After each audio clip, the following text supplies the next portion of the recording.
Well, it's Saturday tomorrow. What would you like to do? I'd like to go to the beach. Oh no, not the beach again. We went to the beach last weekend. He's right. I'd rather go somewhere different. Well, would you like to go to London? Yes, that's a good idea. We can spend the day at Regent's Park. It's really beautiful and there's lots to do there. That sounds good. Do you want to do that, Josh? Do what, Dad? Do you want to go to Regent's Park? Not really. I'd rather stay at home. But Regent's Park is a great place to visit. You can go on boat rides and there's a really good open-air theatre. Theatre, that's really interesting. Anyway, what about Daisy? Why aren't you asking her? You know your sister works at the restaurant every Saturday. Lucky her. OK, so where do you want to go?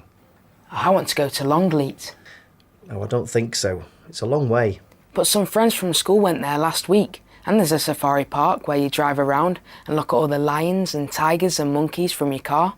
That sounds quite dangerous. It isn't if you don't open the windows.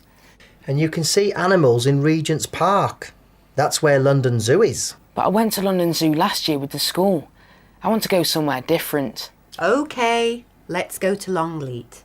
Would you like to ask a friend to come? Yeah, OK. Can I ask Elliot? Fine. Tell him to be here tomorrow morning at 8. Great. Thanks, Mum. OK, that's decided then. Now, what's on TV?